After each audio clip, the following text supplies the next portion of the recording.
বাঁশকান্দিতে বিপুল পরিমাণ হেরোইন সহ পূর্বদলাইয়ের 2 পাচারকারী গ্রেপ্তার। কাছাড় জেলার লক্ষ্মীপুরের বাঁশকান্দিতে মাদকবিরোধী অভিযানে 2 যুবক গ্রেপ্তার, উদ্ধার 235 গ্রাম হেরোইন। গোপন সূত্রের খবরের ভিত্তিতে অভিযান চলাকালীন 37 নম্বর শিলচর ইম্ফল জাতীয় সড়ক সংলগ্ন নিজ বাঁশকান্দি দ্বিতীয় খণ্ড এলাকায় সন্দেহভাজন নম্বর বহিহীন একটি মোটরসাইকেল আটক করে পুলিশ। মোটরসাইকেলে থাকা 2 যুবককে পুলিশ পাকড়াও করে তল্লাশি চালায়। তল্লাশিতে তাদের কাছ থেকে উদ্ধার করা হয় বিপুল পরিমাণ সন্দেহজনক হেরোইন।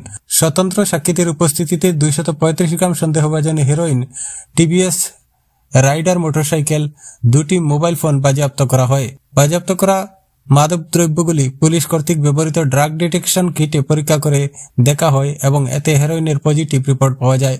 আটক 2 অভিযুক্তরা হল কিয়ামউদ্দিন লস্কর এবং আব্দুল করিম লস্কর, উভয়ের বাড়ি কচুদরম থানা এলাকার কালাখাল গ্রামে। পুলিশ সূত্রে জানা গিয়েছে, অভিযুক্তদের জিজ্ঞাসাবাদ চলছে এবং মাদকের ফরওয়ার্ড ও ব্যাকওয়ার্ড লিঙ্কেজ অর্থাৎ কারা এই সরবরাহ চক্রের সঙ্গে যুক্ত তা খতিয়ে দেখা হচ্ছে।